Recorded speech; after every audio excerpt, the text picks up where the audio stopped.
Hi, everybody. Welcome to the IC Topic Chat for today. It is May 7th. Oh my gosh, can you believe it? The flowers are in bloom, or it might be still snow on the ground if you're in the upper in Canada or in the Northeast. Who knows? But it'll be hot tomorrow and then it'll snow again the day after that. That's just the way it is right now. MJ, how are you doing today? MJ's here to talk to us about The Art of Gathering, and it's a book that she read recently, and I'm going to let her describe it. I'm going to let her give her backstory, but um, I just realized this. I'm looking at the book on your screen. The little quote is from Daniel Pink, and he's one of my favorite authors, and I didn't know that. So that definitely says this is a great book to me already. Go ahead, MJ. Come off mute, and we'll start chatting. I know the mute button's such a tricky one, isn't it? Go Okay, ahead. now you can hear me? I can.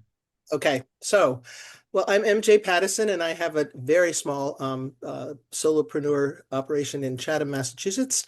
And I chose this topic because I've noticed since COVID that people seem to have forgotten how to gather, or it's just so much easier to Zoom that we sort of default to that approach often when we don't need to, or even when we do. And Zoom is good for a lot of things, but not for everything. And there is real value in meeting in person, and a lot of times it's an intangible value. But this book posits that there's an art to gathering well and meaningfully and productively. And I learned about the book when I attended the Evaluators Book Club that's organized by Lauren Dixon and Christiana Martin. And she was also part of that discussion, and she's here today. So when I go finish this very short kind of introduction, that's really the things that stood out to me. I want to turn it over to her briefly so she can respond to what I say or highlight other parts of the book that she thinks are worth thinking about. So I'm going to focus on just four chapters that I found particularly challenging. I'm not sure I agree with all of her observations. A critique of her examples, both positive and negative, come from both social and professional gatherings. And we might want to talk about how you might want to apply different rules to those. And she tends to have examples of each in each chapter of both social gatherings and professional gatherings that follow these guidelines and rules she lays out. The chapter headings are intentionally provocative, but I wanted to apply her insights primarily to professional gatherings. Think of the times when you're organizing conferences or evaluation gatherings with a client. And the goal of this opening presentation is to encourage you to read the book and also to get a discussion started about what we should pay attention to when we gather in person. So the first chapter heading that was surprising to me is Closed Doors. And Parker says that if everyone's invited, no one's invited. Um, and she seems to, it's sort of counterintuitive, but she is not a fan of the all come gatherings. She says that if you don't root a gathering in clear agreed upon purposes, you're often forced to do it later when questions arise about who to include, and they do arise. She says that good and what she calls generous exclusion activates diversity and allows you to focus on a specific or unexplored relationship or project. But she does recognize that there's a fine line, and I think a difficult one, between generous exclusion, which enhances and deepens a relationship, and a clique, or exclusion that's either intentionally or unintentionally biased. And she has some guidelines for how to close the door well. And these are what they are. She says to think sort of intentionally about who not only fits, but helps to pursue the gathering's purpose, and to think about who would threaten that purpose. And then she has a third one that she said, who, despite being irrelevant to the purpose, you feel obliged to invite. And she describes this as the problem of the bobs. And I just want to read briefly this one section because it both is good and it gives you a sort of a sense of her style.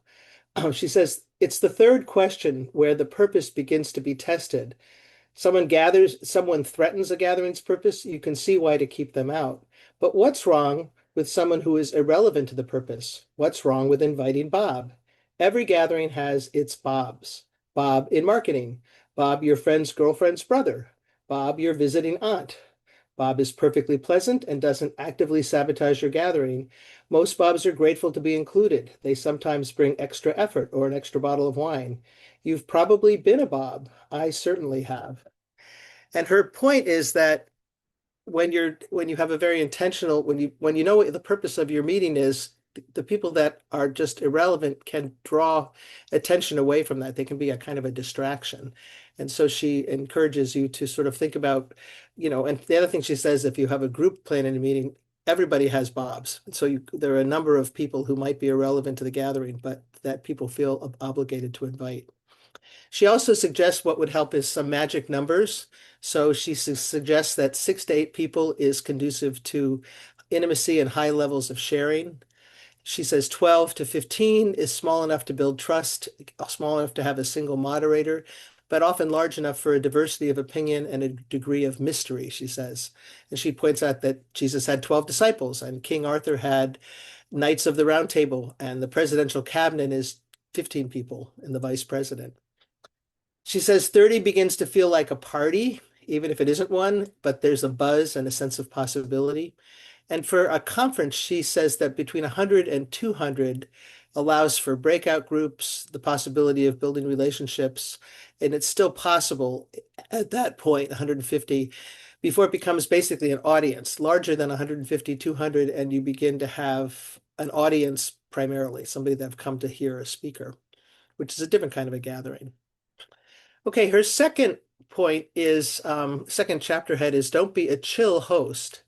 Again, it's a little bit surprising, but she defines chill as the idea that it's better to be relaxed and low key and not to make a big deal, to bring people together and just see what happens.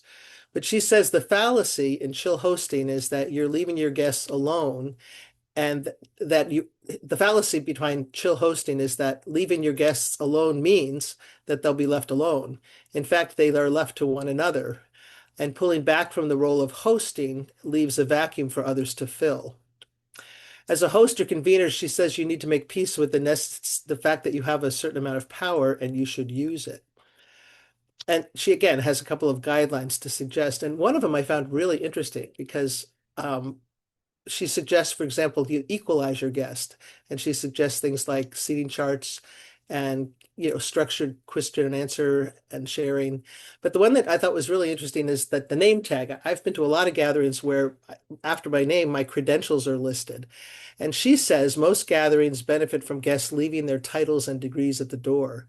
However, the code check for their personal pretenses is you. And if you don't hang them up, nobody else will. But the idea that you don't need to know people's credentials and that it benefits equalizing them benefits communication. She also suggests that you protect your guests from boredom, from addictive technologies, that if it gets slow, people will look at their phones, and from strain from the purpose, and to pay attention to power dynamics and work to mitigate them, who's talking too much, too little, to figure out ways to mix up those kinds of things when they happen. She also says that connection doesn't just happen, and that left alone, people will seek out people they already know or that they are like, and that prompts and physical movement can facilitate that. She also agrees and admits that it's difficult to get the right balance between being too chill and ungenerous authority, which is sort of too controlling of where the group is going. And then this was probably the most startling. She said, never start a funeral with logistics. It's the title of the chapter, and it's meant to be provocative because a lot of times funerals do start with logistics.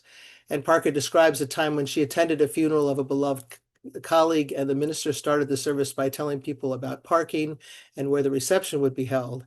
And she felt strongly that beginning with logistics was squandering an opportunity for consoling and bringing people together around their shared love of the person that passed away. Now, as an aside, I need to tell you that whenever I do these presentations, I do a dry run of it with my husband, who has done his share of funerals as a Presbyterian minister, and he vigorously disagrees with Parker on this point, at least where funerals are concerned. And if you want to know more about his reasoning, I'm happy to talk about that during the discussion time. But he does not agree that you shouldn't start a funeral with he thinks you should start a funeral with the logistics, and we can talk more about that if you want. But Parker also noted that her clients often push back on this principle in meetings and conferences. They insist that you have sponsors to thank and people to introduce, and that people need to know where the bathrooms and what the lunch arrangements are. And it's important for attendees to address these. Otherwise, there's confusion and discomfort. But she holds firm. She emphasizes that the first moments of any gathering regardless of purpose, create a social contract, and that's the opportunity to define the gathering. And she suggests you do that through priming, which is creating the expectation, and you can do that sometimes before a meeting, and then ushering, which are activities or rituals that bring people from their former setting and life and context into the gathering that is this gathering specifically. And she says that studies show that audience remember disproportionately the first 5% of a meeting and the last 5%, and then the climax of a talk. So she's not willing to relinquish that opening time. And here's how she suggests that you do it. And again, you can agree or disagree. She suggests before the event starts that you prime people in a very specific way. And that she talks about the 90% rule, that what makes a gathering successful often happens before it ever begins.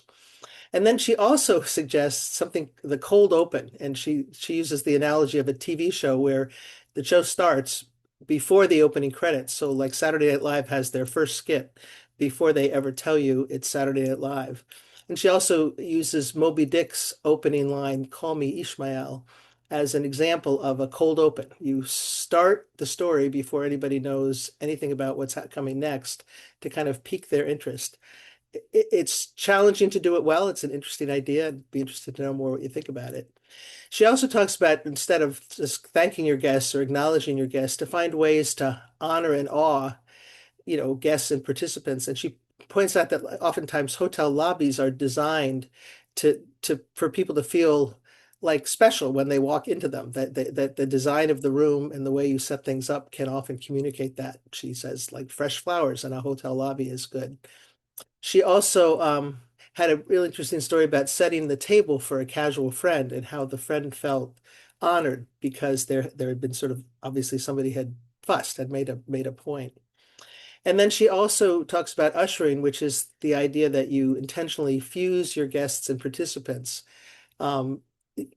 It does not hope that people become a group. You make them a group by having some specific kinds of things you do. And she talks about the role of pledges and rituals, some call and response, mutual introductions. I think they're tricky personally because they can be silly. The trick is to come up with not too many of them, and also to make sure that they're in line with what you're actually what the purpose of your group is.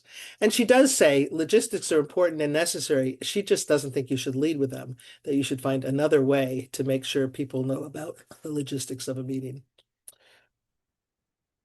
And finally, her last point is that you should accept that gatherings end, that they don't go on, that people probably won't write or follow up, or you can't assume that, or and if they're very strong, people often have these strong desires either not to have them end, or the ending isn't really planned. They just sort of peter out. And she says there's a tendency to open without an opening, but there's an equal and opposite tendency to close without closing. And she has some rules about this too. She says that the characteristics of a good ending is that it often mirrors the opening. Both need ushering, and her metaphor for this is the last call at a pub. So right before the pub is closing, a last call for drinks is issued, and everybody knows they're moving toward the end, but it isn't the end yet. So she considers that's a useful tool toward the end of a meeting.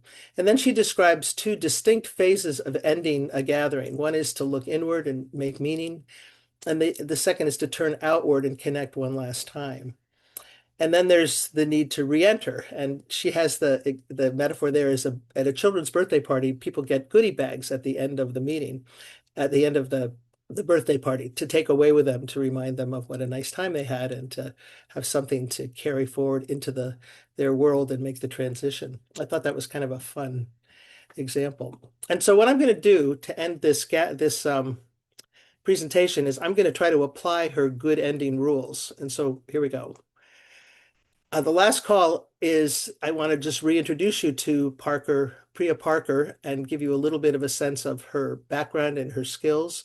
One of the things that reading her book did, I would have put this at the front of the thing and talked about her right up front about who she was. But in some ways, now that you've been introduced to some of her ideas, perhaps you're even more interested in where she gets them and what they're about. And so that's what she looks like. And this is, she's done gatherings that are just dinner parties, which she describes, but she's also been somebody who's worked on gatherings that bring people together from around the world who may not get along, and, to try to build bridges. So I wanted you to take a minute to look inward. So these were the four sort of topics that I raised up for this morning. There are many more. She has the chapbook is almost 300 pages long. It's a really good read. It's a really easy read, but there's lots more that I didn't cover. But take just a couple of minutes, and I'm going to leave a little silence for you to just think about which of these you'd like to explore more deeply.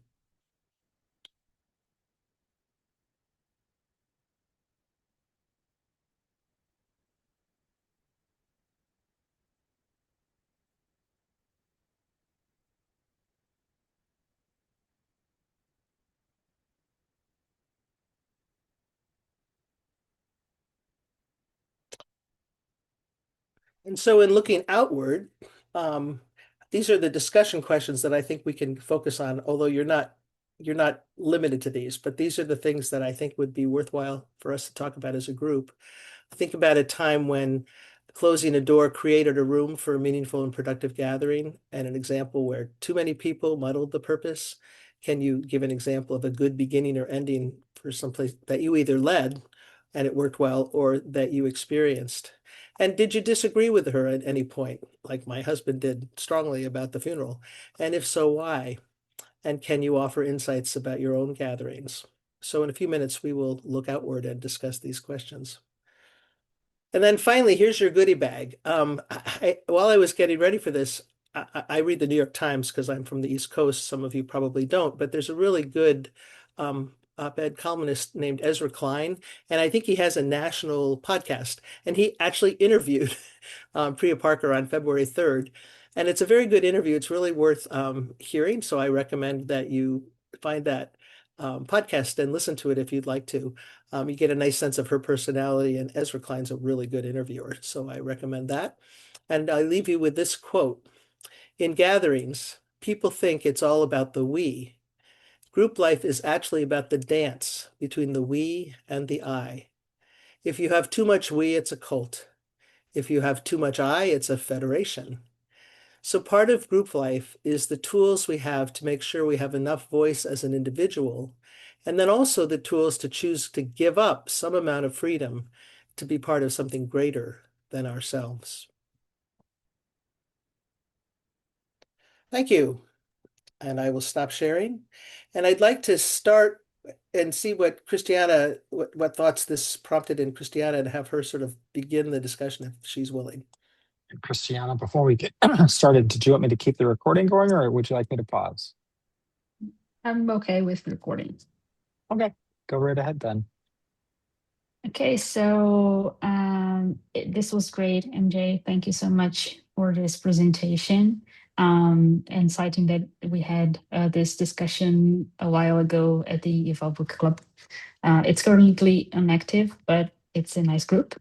What I'd like to share about my experience with this book is that for those in the sociology realm, it is very, very interesting, especially if you're interested in the interactionist sociology. It really draws some very interesting ideas by a specific sociologist, named Irving Goffman, and also Georg Simmel, which was German.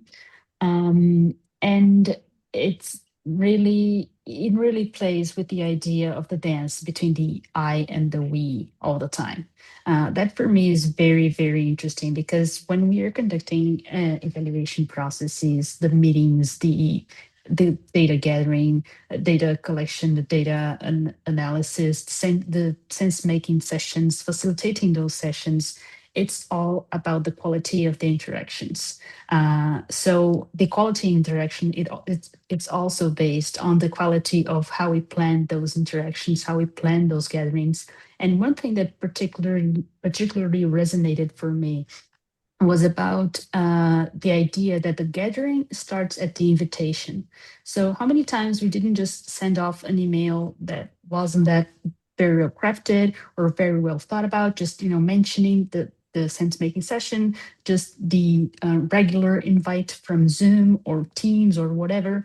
So how many times did we actually took the time to think about the invitation for those sessions, for the process of evaluation? How many times we actually think about onboarding everybody that we need to be on board with us, and actually also crafting the group of people that will be involved in the evaluation. So the idea of the generous exclusion, the idea of the generous authority, where you need to keep your hands on deck, but you also need to know how to play with what people want to bring to the table. So these are a couple of ideas that really resonated for me while I was reading it. I was reading it for other purposes, and then I was like, geez, this is just so interesting for our job, for our work. And I'm happy that we are having the opportunity to discuss some of these ideas today. Thank you so much once again, MJ. Okay. So what do you think? What I think I will do is put the questions in the chat. Just let me grab them real quick here. And Well, before we go into the chat, I know a lot of people probably have thoughts, but they like to be a little more, they don't want to be recorded for posterity. right.